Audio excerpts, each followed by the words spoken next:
자, 원래도 우리 하나님께서 우리에게 주시는 축복이 있습니다. 그 축복은 말씀 읽고 기도하는 겁니다.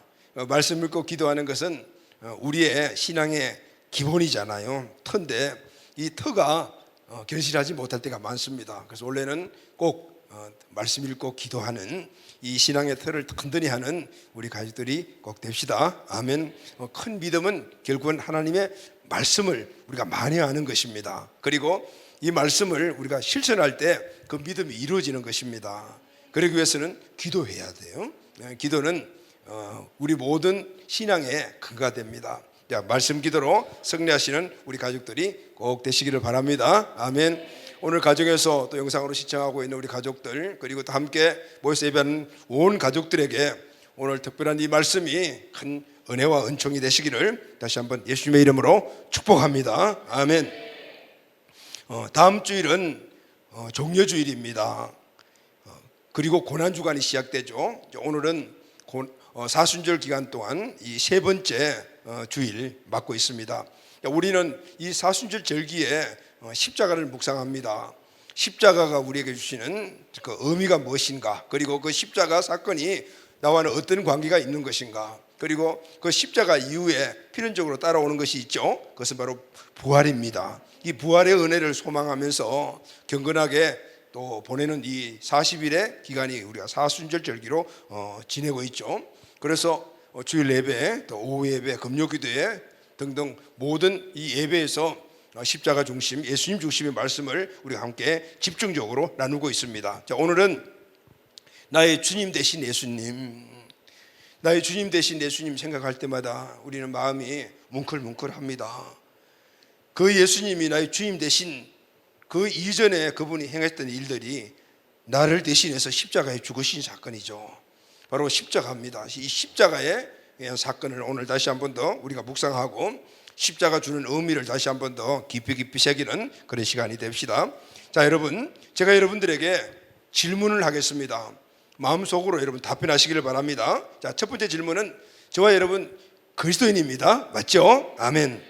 자, 이것을 전제해서 그 다음 제 질문에 여러분 답변을 해주시기를 바랍니다. 자, 여러분은 그리스도인이라면은, 기독교인이라면은 이 기독교 신앙의 핵심이 무엇일까요? 자, 이 말씀은 내 신앙의 핵심이 무엇인가에는 그런 질문이기도 합니다. 자, 그럼 여러분 신앙이 무엇입니까? 여러분 신앙을 무엇이라고 생각하십니까? 이 신앙이라는 것은 내가 믿는 것을, 그 믿는 것을 실제로 지키며 살아가는 삶을 신앙이라고 말합니다. 신앙의 삶이라고도 이야기를 하죠. 내가 무엇을 믿는가에 따라서 그 믿는 것을 내 삶에 실질적으로 지켜나가면서 살아가는 것, 이게 신앙입니다. 자, 그러면은 중요한 것은 무엇을 믿는가 하는 것입니다. 자, 여러분은 무엇을 믿으십니까? 오늘 이 예배하러 온 이 자리에 있는 저와 여러분들, 우리의 믿음이 무엇이죠? 우리는 무엇을 믿고 있습니까? 이 말은 크리스찬이라면은 무엇을 믿어야 하는가? 무엇을 믿고 살아가는 것인가? 답이기도 합니다. 여러분, 오늘 이 믿음이 결정돼야만이 우리의 삶이 결정되는 거죠. 이 믿음에 실천하는 삶이 신앙이기 때문에 오늘 우리의 신앙의 삶은 믿음에서 결정이 되는 것이죠.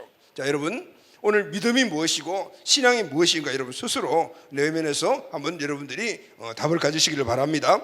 그러나 오늘 우리는 본문을 통해서 정확한 답을 얻어야 합니다. 할렐루야. 오늘 우리가 읽은 고린도전서 1장 18절에서 25절 말씀은 오늘 우리가 믿고 신앙하는 것이 무엇이며, 그리고 그 신앙하는 따르는 우리에게 주시는 은혜가 무엇인가를 정확하게 답변하고 있습니다. 자, 오늘 고린도전서 1장 22절에서 24절 말씀을 우리 다 같이 한번 읽어보도록 하겠습니다. 시작. 유대인은 표적을 구하고 헬라인은 지혜를 찾으나 우리는 십자가에 못 박힌 그리스도를 전하니 유대인에게는 꺼리끼는 것이요 이방인에게는 미련한 것이로되 오직 부르심을 받은 자들에게는 유대인이나 헬라인이나 그리스도는 하나님의 능력이요 하나님의 지혜니라. 아멘. 자, 오늘 우리가 먼저 드렸던 질문의 답인데요, 오늘 이 말씀 전체를 한마디로 딱 답으로 요약하게 되면은 십자가에 못 박힌 그리스도입니다. 아멘. 우리의 믿음이 무엇입니까?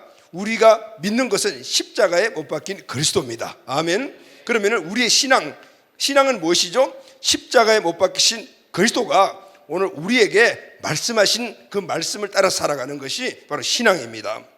여러분, 기독교의 역사, 기독교 외에 다른 종교에서 보게 되면요, 없는 것이 기독교에 있는 것이 딱 하나가 있습니다.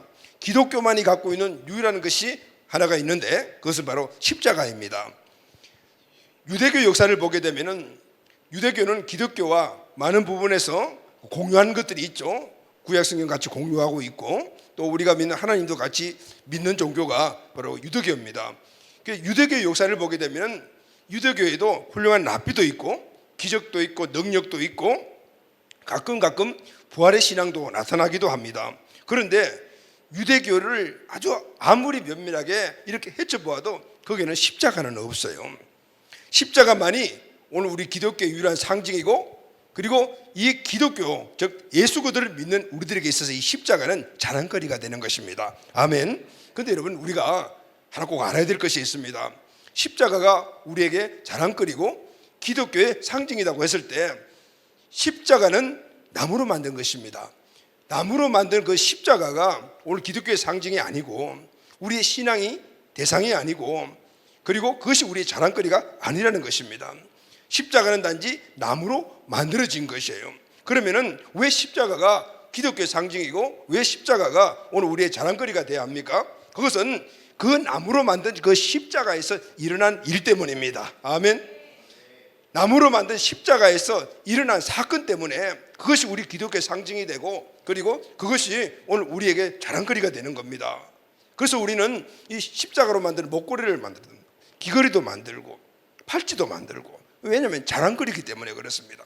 그런데 십자가 모양이나 그 나무가 우리에게 자랑거리가 아니고 그것이 기독교의 상징이 아니라 그 십자가에 일어난 일들 때문에 사건 때문에 바로 십자가가 우리 기독교의 상징이 되었고 할렐루야 그리고 우리의 자랑거리가 된 것입니다. 아멘.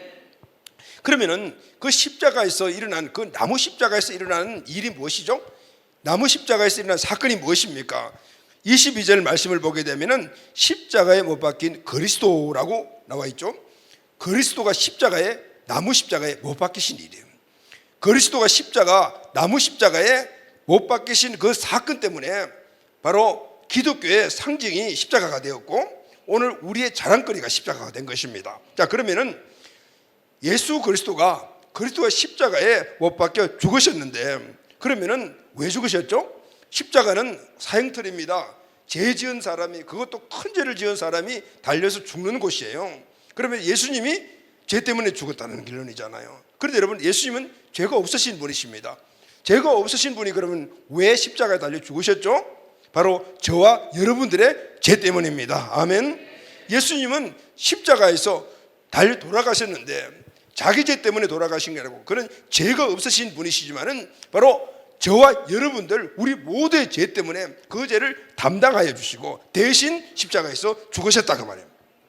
여러분 유대교에 보게 되면은 걸출한 지도자들도 많고 온 세계에 영향력을 미친 그런 종교지자들도 많지만은 그러나 십자가에서 죽었다라는 사람은 한 사람도 없습니다. 오직 십자가에서 그것도 다른 사람을 위하여 죽으신 분은 예수님 한 분밖에 없습니다. 여러분 예수님이 십자가의 죽으심으로 말미암아 기독교 역사가 시작이 되었고 그리고 그 이후에 십자가에 달리신 예수님을 믿음으로 말미암아 그리고 그 믿음의 삶인 십자가를 실천하는 삶을 살아갔던 많은 믿음의 사람들을 통해서 기독교는 오늘까지 이르게 되었던 것입니다. 기독교의 역사는 결국 십자가로 시작해서 십자가로 진행되고 있고 앞으로 십자가로 진행된다는 것을 우리에게 말씀해 주고 있습니다.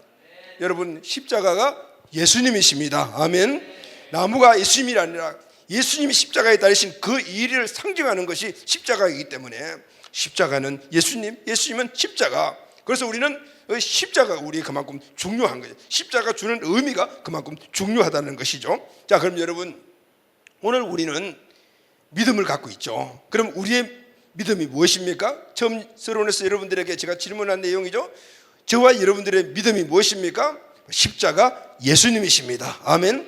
예수님이 십자가에 달려서 이루신 그 일이 바로 오늘 우리들의 믿음입니다. 아멘. 예수님은 십자가에 달려 죽으심으로 말미암아 여러분들과 저의 죄를 대속해 주셨습니다. 아멘. 그래서 우리가 죄 가운데서 죄의 저주 속에 살았지만 저주받지 않고 바로 죄 가운데서 구원받는 삶을 살도록 우리에게 구원자가 되셨습니다. 아멘. 예수님이 십자가에 달리심으로 말미암아 오늘 우리가 구원받았습니다. 그래서 그 예수님은 우리의 구원주시며 십자가는 구원의 장소였던 겁니다. 아멘. 거기서 끝난 것이 아닙니다. 예수님은 죽었다가 다시 부활하셔서 그분은 하나님이심을 증명하여 오늘 우리 인생에 믿음의 삶을 살아가는 신앙의 삶을 살아갈 수 있도록 우리에게 주인이 되어 주셨습니다. 아멘. 그리고 우리의 믿음의 근거는 바로 십자가로부터 시작하는 겁니다. 십자가를 통해서 오늘 우리는 구원받았고 구원받았을 뿐만 아니라 십자가를 이기시고 부활하신 예수님이 오늘 내 인생의 주인 주권자가 되셔서 그분 안에 살아갈 때 우리는 이 땅에서 넉넉하고 승리하는 삶을 살아가게 되는 것입니다. 그러면 우리는 어떻게 이 십자가를 바라봐야 될까요? 매일매일 십자가를 묵상해야 합니다. 그리고 그 십자가가 주었던 우리들의 삶의 그 신앙을 살아가는 것이죠. 사랑하는 간 여러분, 사순절 세 번째 주일 사순절 절기를 보내면서 오늘 이 십자가가 주는 귀한 교훈이 저와 여러분들에게 큰 은혜, 우리 다시 한번 믿음의 틀을 견고하게 만드는 그런 시간이 되시기를 예수님의 이름으로 축원합니다. 십자가는 예수를 구원자로 믿고 주인을 모시고 사는 바로 신앙의 기초석과 같고 기초와 같아요. 건물을 세우는 기초와 같다고 말입니다. 이 기초가 흔들리지 않아야 돼요. 그래야만이 오늘 우리는 이 믿음의 터에서 신앙의 삶을 견고하게 잘 이루어갈 수가 있고 그리고 이 땅에 살아가는 모든 삶 가운데서 하나님이 우리 계시는 큰 은혜가 있습니다. 이 은혜를 십자가 안에 예수 그리스도 안에 있는 이 은혜를 우리가 누리며 살아갈 수가 있습니다. 사랑하는 간 여러분, 오늘 이 은혜들이 우리에게 넘치기를 바랍니다. 오늘 우리가 읽은 이 본문의 말씀에는 십자가가 주는 핵심 원리 세 가지를 우리에게 말씀해 주고 있습니다. 십자가가 무엇인가? 십자가는 우리에게 어떤 의미인가? 오늘 세 가지의 이 귀한 주제를 통하여서 다시 한번 십자가의 신앙, 오늘 우리의 삶이 새로워지는 은혜가 꼭 있기를 예수님의 이름으로 축복합니다. 아멘. 자, 그럼 오늘 본문이 말하는 십자가는 무엇입니까? 십자가는 우리에게 어떤 의미를 줍니까? 자, 십자가는 첫 번째 본문 말씀을 보게 되면 십자가는 거리끼는 것이다 라고 돼요. 거리끼는 것이다 라고 말합니다. 이 말은 유대인들의 이 십자가는 약한 것이라는 것입니다. 자, 23절 말씀을 우리 다 같이 한번 보도록 합시다. 23절 우리 다 같이 한번 읽읍 시작. 우리는 십자가에 못 박힌 그리스도를 전하니 유대인에게는 거리끼는 것이요 이방인에게는 미련한 것이로되. 자, 고린도 전서를 기록한 이 사도 바울은 지금 십자가에 못 박힌 그리스도를 전합니다. 다시 말하면 십자가를 전하는 것이죠. 십자가를 전하는데 여기 보면 두 분류의 사람들이 나옵니다. 첫째는 유대인, 두 번째는 이방인이죠. 이 두 분류의 사람이 나오는데 이 두 분류의 사람들은 유대인들이 갖고 있는 이 세계관이에요. 다시 말해 유대인들이 갖고 있는 온 세계를 바라보는 그들의 의식입니다. 유대인들은 이 세계에 살아가는 모든 사람들을 두 분류로 봅니다. 첫째는 선택받은 유대인, 그리고 또 한 분류는 선택받지 못한 이방인, 이렇게 두 분류로 이렇게 구분하면서 선택받지 못한 이방인은 대표로 헬라인이라고 이야기를 하죠. 그래서 오늘 이 두 분류의 사람들이 나옵니다. 이 두 분류의 사람들에게 사도 바울이 십자가를 전했습니다. 그런데 이 두 분류의 사람들의 반응이 각각 다 달라요. 그럼 이 두 분류의 사람들은 십자가를 어떻게 생각합니까? 어떻게 생각하고 있습니까? 자, 오늘 우리들이 갖고 있는 이 십자가관과 너무나 흡사한 면들이 많고 오늘 우리가 다시 한번 새롭게 해야 될 십자가의 의미를 우리에게 교훈하고 있습니다. 자, 사도 바울이 두 분류의 사람에게 예수가 못 박힌 십자가를 전했어요. 먼저 첫 번째 유대인의 반응이 어떤 반응인가요? 한번 본문 말씀을 통해서 봅시다. 자, 유대인들에게 십자가를 전했습니다. 십자가에 달리신 예수님을 전했습니다. 자, 유대인들은 어떤 반응을 보였습니까? 유대인들에게는 오늘 본문 말씀을 보니까 유대인에게는 십자가가 거리끼는 것이요. 자, 유대인들이 십자가를 보는 관점은 거리끼는 것입니다. 거리낀다라는 이 말은 넘어지게 하는 것, 이런 뜻을 갖고 있어요. 넘어지게 하는 것. 자, 우리는 도시에서 살기 때문에 이런 경우를 별로 겪지 못했을 것입니다. 나이 드신 분들이나 시골에서 이렇게 성장하신 분들은 시골길을 가다 보게 되면 포장이 되지 않는 길에 돌들이 이렇게 삐죽삐죽 튀어나온 것들이 있죠. 그렇게 가다가 툭 걸리면 넘어집니다. 그럴 때 무릎이 깨지기도 하고, 저는 시골에서 자랐기 때문에 그런 경우들이 되게 많았어요. 그러니까 무릎이 쉴 날이 없어요. 왜냐하면 맨날 뛰어다니고 그러다 보면 돌에 붙자가 넘어지고 그러다 보니까 무릎이 까져가지고 지금도 흉터들이 있고 막 그래요. 자, 이렇게 거리끼 있는 것이라든 넘어지게 하는 것, 길에 박혀 있는 돌멩이와 같은 것, 이런 뜻입니다. 그런데 여러분, 이 사람들이, 유대인들이 십자가를 봤을 때 길에 부쩍 튀어난 돌멩이 같은 거로 봤을 때는 십자가는 어떤 것이죠? 거리끼는 것인데 이것은 필요 없는 거라. 필요 없는 거야. 싫다. 아무 유익 없는 것이다. 이렇게 생각한다는 것이죠. 유대인들은 십자가 자체를 싫어해요. 지금도 그렇습니다. 얼마나 싫어하는지, 유대인들이 아이들이 이 수학 공부를 할 때 더하기가 플러스잖아요. 이 플러스 모양이 십자가잖아요. 그러니까 이 십자가 이 기호를 안 씁니다. 우리의 기호 때 5 할 때 이 5를 십자가 대신했어요. 그만큼 그 십자가 자체를 싫어합니다. 그리고 예루살렘에 가게 되면은 십자 교차로가 없어요. 그냥 전부 다 해전 교차로로 만들어서 의도적입니다. 십자가 싫기 때문입니다. 여러 가지 이유가 있는데 그중 첫 번째 이유가, 가장 중요한 이유 중에 하나가 역사적인 사실 때문입니다. 중세시대 때 유럽에서 십자군 원정을 유대 땅으로 갔잖아요. 그때 예루살렘 성 안에는 유대인들만 있은 것이 아니고 이방인들이 그걸 차지하고 있었어요. 그러니까 이 예루살렘 성을 공격하면서 거기에 있는 사람, 유대인이고 이방인들이고 다 그냥 학살을 했대요. 그만큼. 그래서 이 사람들은 십자가를 아주 싫어해. 지금도 거의 싫어하고 그리스도인 하면은 이렇게 합니다. 그런데 여러분, 더 중요한 것은 그들이 십자가를 싫어하는 더 중요한 사실은, 이런 역사적인 배경도 있지만은 그 대표하는 하나가 뭐냐면 메시아관입니다. 22절에 보면은 유대인들은 표적을 구하고 했죠. 22절 말씀에 보면 유대인들은 표적을 구하고, 이렇게 표적을 구하고. 이 유대인들은 표적을 구한다라는 이 말은 유대인들의 신앙을 요약하는 것입니다. 그들의 신앙을 이렇게 나타낸 것입니다. 자, 유대인들은 표적을 구합니다. 이 표적이라는 말은 하나님의 능력이라는 뜻입니다. 그래서 그들은 유대인들의 이 메시아상은, 유대인들이 바라고 고대하는 메시아상은 바로 능력자입니다. 능력 있는 메시아를 고대하고 있었습니다. 모델이 누구인가 하면은 다윗입니다. 여러분, 다윗은 우리가 너무나 잘 알고 있죠. 다윗은 어린 소년이 자기 키보다도 몇 배나 큰 그런 골리앗을 한 방에 탁 물리쳤습니다. 그리고 그가 왕이 된 이후에 이스라엘의 국력이 지금까지도 그런 국력을 간 적이 없어요. 그때는 얼마나 강력한 영향력을 가졌냐 하면, 강원도 크기밖에 되지 않은 그 조그마한 나라가 그 주변에 있는 열강 모든 큰 대국들을 다 정복하고 흡수해서 조공을 받고, 그 영향력이 역사적으로 보면 지금 소아시아까지 그렇게 미쳤다고 해요. 그들이 가장 소망하고 가장 원하는 것들이 바로 이 다윗 시대가 열리는 겁니다. 지금 이 시대만도 해도 그들은 로마에 의해서 지금 압증을 받고 있어요. 로마의 속국이 되어서 엄청 큰 시련 속에 있지 않습니까?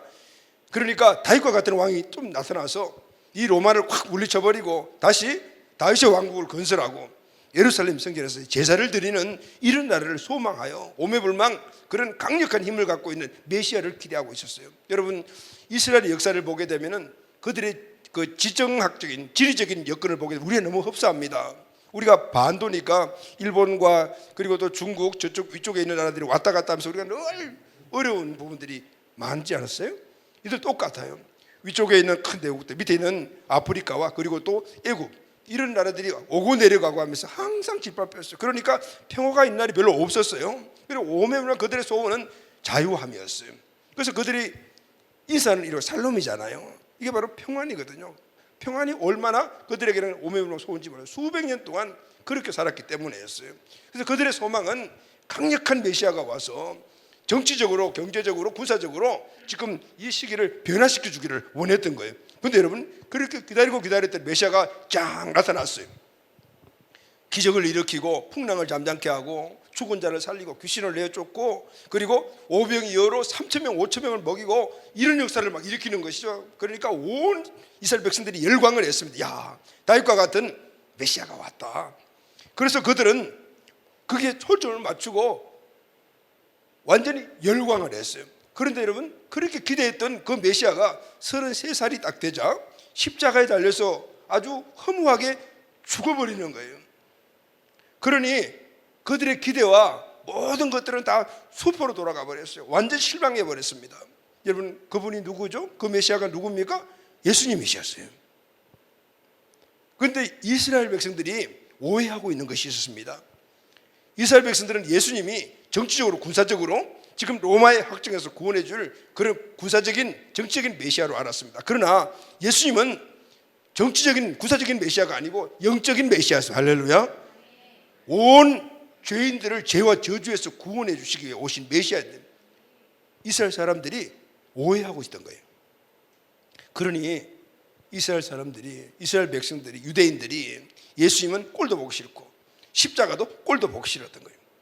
십자가는 죄인이 달려서 죽는 곳입니다. 그러니까 약한 자가 달리는 곳이에요. 예수가 메시아로 기대했던 예수가 힘도 한번 서지 않고 그냥 거기 달려서 죽는 것을 보면서 그들은 완전히 실망을 해버렸습니다. 그들은 예수님에게 엄청난 기대를 걸고 있었습니다. 그런데 예수님이 그 기대를 배반한 것입니다. 십자가에 달린 메시아는 그들이 원하는 메시아가 아니었습니다. 약한 존재이기 때문입니다. 그래서 유대인에게 있어서 십자가는 어떻게 끄리끼는 거예요. 필요 없는 거예요. 보기도 싫고 이러는 것이었어요. 자, 그럼 여러분, 중요한 것이 있습니다. 오늘 유대인들이 갖고 있는 이 유대인들의 메시아관은 지금 현실적으로 살아가고 있는 현대에 있는 우리들에게도 있다. 이 메시아관을 갖고 살아가는 사람들이 있다고 말입니다.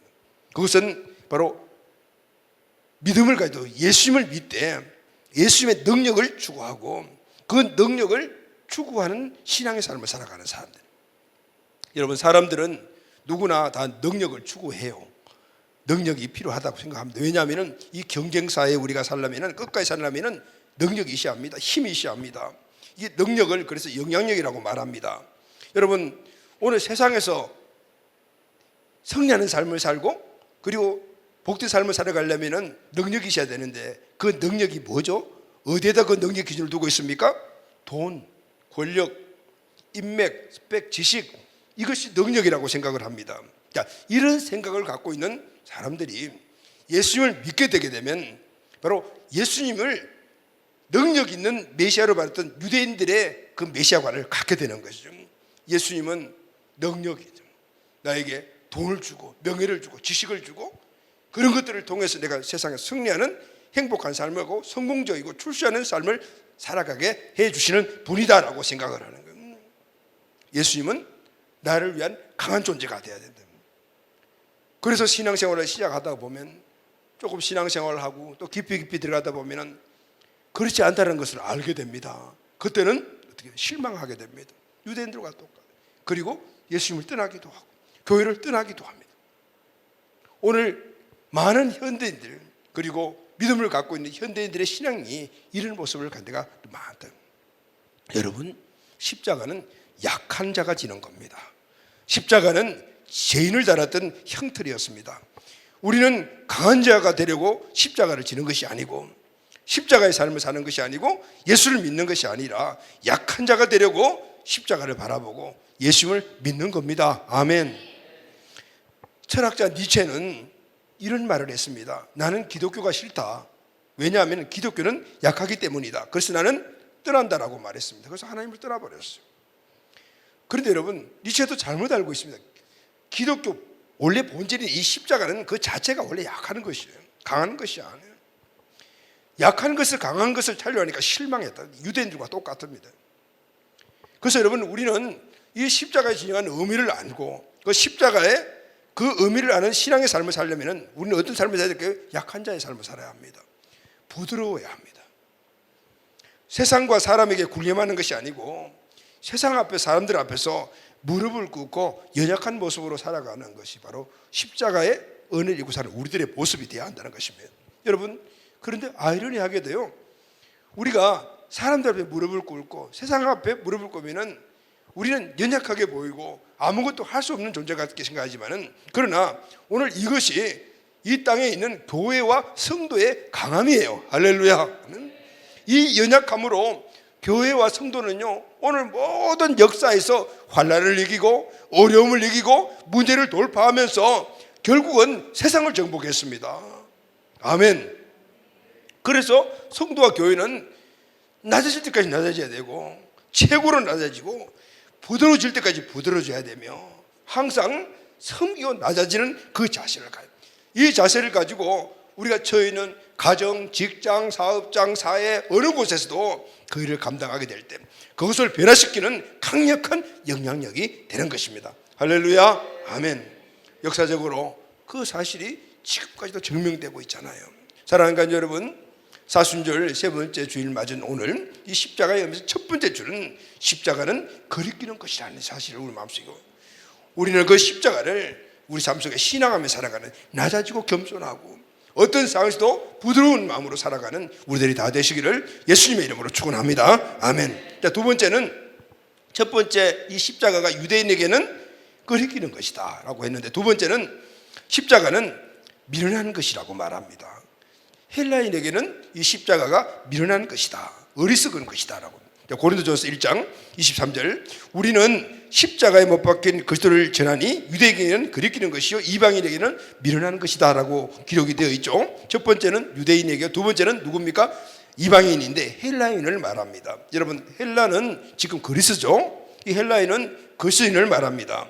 22절에 보면은 헬라인의 특징이 나오는데, 헬라인은 지혜를 찾으나 그랬죠. 헬라인이 추구하는 것은 지혜입니다. 왜냐하면은 그 당시에 이 철학이 그리스에서 시작이 되었어요.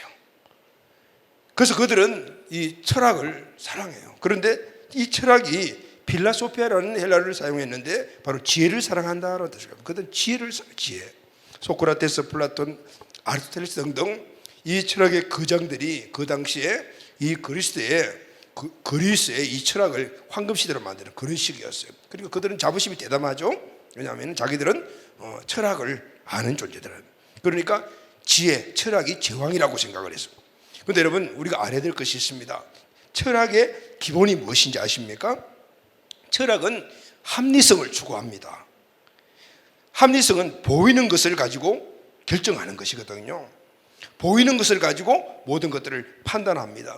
그래서 보이는 것들에 따라서 이성적인 것을 가지고 그것이 옳다 그르다 판단하고, 그리고 그것을 진리로 추구하는 거예요. 보이지 않는 이 초월하는 것들은 그들은 안중에 없어요. 이 합리적인 사람들은 이 초월성을 인정하지 않아요. 그렇다면 이 합리적인 눈을 가진 헬라인들이 십자가를 봤을 때 그들은 십자가를 어떻게 생각했을까요? 그 십자가에 달린 그 예수님을 어떻게 생각했을까요? 예수가 하나님이라고 말했고 예수가 왕이라고 그랬는데, 그런데 그 왕이고 하나님인 예수가 낮고 천한 자들이 달리는 십자가에 달렸습니다. 이해가 됩니까? 헬라 철학의 합리성을 추구하는 헬라인들은 도저히 이해가 되지 않는 거예요. 이해가 되지 않아요. 어떻게 하나님이 죄인이 달리는 십자가에 달려 어떻게 그 연약하게 거기에 달리는가? 하나님이 신이라며, 신은 강한 존재인데 이런 의식들이 있는 거죠. 당시의 십자가형은 노예나 종들에게만 사용 집행 방식이고 사용 방식이었습니다. 로마 시민권에 있으면 아무리 잘못을 해도 십자가형은 받지 않았습니다. 그래서 십자가에 달린 예수는 죄 없는 하나님의 아들이라는 이 사실은 헬라인들이 절대로 이해할 수 없는 합리적인 사고에서 받아들일 수가 없어요. 그러니까 그 십자가 예수를 봤을 때 뭐라고 생각했을까요? 그 십자가 예수를 믿는 것은 미련한 거야, 어리석은 거야, 이렇게 생각했다는 것이죠. 오늘 보면 23절에 보게 되면 미련한 것이로되, 지금 헬라인들이 십자가 예수를 믿는 것은 미련한 것이라고 그랬죠. 이 미련한 것이로되, 이 미련하다라는 말이 헬라의 모리아라는 말은 웃기는 것, 정신 나간 것, 좀 심하게 말하면 미친 짓, 이런 뜻이에요. 그러니까 십자가 예수 그들을 바라보고 믿는다는 것은, 그렇게 산다는 것은 그건 미련한 짓이야, 웃기는 짓이야, 정신없는 짓이야, 미친 사람들이 하는 거야, 이렇다는. 그러니까 그들은 예수를 믿을 수가 없는 거예요. 십자가를 실행할 수가 없는 것입니다. 헬라인들의 신과는요, 그들은 12명의 주신이 있어요. 이 신들은, 12명의 이 주신들은 인간하고 똑같아요. 먹고 마시고 장가가고 시집가고 싸우기도 하고 심지어 중상모략 거짓말까지도 합니다. 치고받고 막 싸워서 결국은 최후에 남는 자가 강한 신들. 대표적인 신이 제우스 신입니다. 그 헬라인들이 믿는 신과는 모든 것들을 가는 아주 강력한 제우스 신. 그러니 십자가에 달린 연약하기 짝이 없는 예수가 왕이라는 사실을 받아들일 수가 없고 그 예수를 믿는다라는 것은 미련한 것 중에 미련하다 그 말. 자, 여러분, 중요한 사실은 이 헬라인들이 갖고 있는 이 합리적인 이 사고는 헬라인들만의 것이 아니고 오늘 현대를 살아가고 있는 우리들에게도, 저와 여러분들에게도 있습니다. 오늘을 살고 있는 사람들의 이야기이며 우리의 현실입니다. 헬라인들은 제우스와 같은 강한 신을 찾고 있습니다. 제우스를 섬기게 되면 제우스가 갖고 있는 그 강함을 통해서 모든 것들을 다 소유할 수 있다고 생각하는 그런 합리적인 그런 신관을 갖고 있었어요. 여러분, 강한 능력을 주는 신을 찾는다는 것은 이 헬라인들뿐만 아니라 오늘 이 시대에 살아가는 우리들에게도 있습니다. 또 예수님을 믿고 있는 우리들에게도 예수님을 제우스님과 같이 생각하는 사람들이 있다 그 말입니다. 요즘 정부나 기업이나 학교가 공통적으로 외치는 말이 경쟁력입니다. 경쟁력은 힘이잖아요. 세상은 경쟁사회입니다. 경쟁사회에서 힘이 있어야 살아남습니다. 그래서 어떻게 하든지 남을 제치고 끝까지 살아남은 세상의 처세수를 가지러 가요. 그러면은 뭐가 힘이 있고 능력이 있어야 되는 거예요. 똑똑해야 돼요. 세상에서 어리비리하고 어리숙하면은 못 산다라는 생각들이 우리가 꽉 박혀져 있어요. 이게 합리적인 사고방식이에요. 우리 현대인들이 갖고 있는 사고입니다. 맞는 것 같아요. 근데 여러분, 이제 우리는 이 관점을 넣어야 돼요. 십자가의 관점으로, 십자가를 바라보는 관점으로, 십자가 주는 관점으로 돌아야 해요. 우리가 믿는 것은 십자가이기 때문에. 여러분, 십자가는 무엇이라고요? 어리석은 것이에요. 미련한 것이라. 누가 그렇게 보죠? 세상 사람들이 그렇게 보는 거예요. 바보같이 보여야 돼요. 십자가를, 예수 그들을 믿는 것을 바보짓이야, 미련한 짓이야, 이렇게 생각을 하는. 그런데 우리들에게도 그런 생각이 돼요. 십자가의 삶을 산다는 것은 합리적으로 사는 것이 아닙니다. 바보처럼 살아가는 것이고 손해보는 것이 십자가를 바라보고 십자가의 삶을 살아가는 거예요. 십자가는 원래 그런 것이라는 거예요. 그런데 여러분, 세상을 살아갈 우리의 세상을 살아가는 이 삶 속에서 역사를 쭉 보게 되게 되면요, 세상에서 위대한 일을 했던 사람들을 보게 되면요, 이 십자가의 사고의식을 갖고 살아갔던 사람들이에요. 내 것 손해보고 세상적인 함정의 사고를 바라봤을 때는 좀 머릿속하고 바보 같아요. 그게 뭐죠? 자기 자신을 위해서 살아가야 되는데 남을 위해서 살아가는 거예요. 다른 사람들을 퍼주고 살아가는 거죠. 그리고 바보죠. 뼈 빠지게 돈 벌어가지고 왜 남 도와주니? 힘들게 공부해서 왜 남 위해 살아가느냐. 그런데 여러분, 그렇게 살았던 사람들이 세상을 변화시켰어요. 여러분, 우리가 위인이라고 칭하는 분들이 계시잖아요. 그분들의 삶은 어떤 삶이죠, 여러분? 영혼과 위인은 달라요. 위인들의 삶은 어떤 삶이죠? 그분들의 삶을 보게 되면 내가 갖고 있는 것 퍼주는 삶을 살아요. 나라와 민족을 위해서 살았고 나하고 상관없는 사람들을 위해서, 불쌍한 사람들을 살았던 이런 사람들이 역사에서 모든 사람들이 존경을 받는 위인들, 이게 바로 십자가 정신이거든요. 그분들의 삶이 결국은 세상을 변화시켰어요. 어렵고 힘들고 정말 머리 아픈 이 삶 속에서도 사이다와 같은 그런 신실함을 주는 많은 사람들에게 그런 풍성한 삶을 인도해 주는 그런 삶이 있기 때문에 오늘 우리가 이 땅에서도 힘있게 살아가는 건 바로 십자가 정신으로 살아. 그분들이 예수님을 믿든 안 믿든 간에 어떤 그들의 삶의 결론을 보게 되면은 결국은 그 십자가적 이타적인 삶을 살았대요. 세상적으로 봤을 때는 바보 같고 손해보는 것 같지만은 그러나 이런 삶을 살아갔던 사람들을 통해 세상은 변화되었고 세상은 살만 나는 사람으로 바뀌었다 그러죠. 여러분, 요즘 그리스도인들은 손해보려고 하지 않습니다. 내 생각과 말이 합리적이라고 합니다. 내가 잘못했어, 내 탓이요, 이렇게 말하는 사람들을 찾기가 힘이 듭니다. 희생하는 사람들은 정말 찾기가 힘이 듭니다. 여러분, 어머니가 위대하신 분이잖아요. 누구나 다 그렇게 인정하실 겁니다. 어머니가 왜 위대하십니까? 어머니의 그 희생적인 사랑의 희생적인 삶 때문이잖아요. 어머니의 희생적인 사랑은 맹목적이고 대가를 요구하지 않습니다. 그래서 어머니의 사랑도 어떻게 보면 우리 현대인들이 갖고 있는 이 합리적인 시각에서 보게 되면 바보죠. 누가 그렇게 바보가 살아? 그런데 여러분, 요즘 부모도 자식도 똑똑한 사람들이 얼마나 많은지 몰라요. 이 똑똑하다는 것은 세상적인 합리적 생각을 갖고 있다는 것이거든요. 그러니까 부모와 자식이 서로 간에 희생하려고 하지 않고 서로 함성을 따지는 거예요. 나는 자식이니까 부모가 어떻게 해줘야 되고, 나는 부모니까 내 자식이 내가 어떻게 해줘야 돼. 이런 합리성만을 따지다 보니까 가정이 콩가루가 되는 가정들이 얼마나 많은지 몰라요. 그러니 자식을 버리는 부모가 생기고 부모를 때리는 페루라가 나오는 거예요. 이 세상적이래. 자기 똑똑이가 되어서 함대기 사고로 무장했기 때문에 이런 문제들이 생기는 거예요. 여러분, 기독교인은 좀 어리숙하고 바보 같아야 합니다. 아멘. 이용을 좀 당하기도 해야 합니다. 손해 봐야 합니다. 그것이 영향력입니다. 그것이 십자가이기 때문입니다. 예수님은 우리를 위하여 무슨 손해를 보셨습니까? 생명 내놓은 손해 보였잖아요. 세상적인 관점을 보게 되면 너무 바보죠. 세상에 그런 바보 같은 바보가 어디 있겠어요. 그러나 그 바보스러운 예수님의 그 행동 때문에 오늘 우리가 구원받았고 세상이 바뀌어진 역사가 일어났으며 우리 모두에게 소망을 주는 삶으로 가게 됩니다. 우리가 잘 알고 있는 거창고등학교 초대 교장인 전영창 선생님이 그의 제자들에게, 졸업생들에게 항상 10가지 계명을 이야기했다고 합니다. 너희들은 졸업하면 꼭 이걸 지키라고 했는데 그 10가지 가운데 첫 번째가 월급이 적은 쪽으로 가거라. 세상적인 합리적인 관점을 보게 되면 말도 안 됩니다. 요즘 돈 10만 원만 더 주더라도 직장 탁탁 때려치고 옮기는데, 근데 월급 적은 쪽으로 가겠습니까? 합리적으로 생각해요. 그러나 십자가 정신은 가는 거예요. 두 번째는 내가 원하는 곳이 아닌 나를 필요한 곳으로 가거라. 우리는 내가 원하는 곳으로 가려고 하죠. 합리적인 사람은 그렇죠. 봉급 많이 주는데 좀 편한데 이런 쪽으로 가려고 하는. 그러나 내가 원하는 것이 아니고 회사가 원하는 곳으로 가거라. 셋째는 성진의 기회가 없는 곳으로 가거라 그래서. 쭉 있지만 시간이 없으니까 세 가지만 다 그런 내용이에요. 여러분, 만약에 우리가 이렇게 살면은 세상에서 우리 보고 뭐라 그럽니까? 바보라 그래. 바보. 좀 덜 떨어졌다고 이야기해요. 그런데 아이러니한 건요, 이 거창고등학교 출신들이 대학교 이후에 사회생활하는 데서 보면 어디서 직장에서 인정을 받고 살아.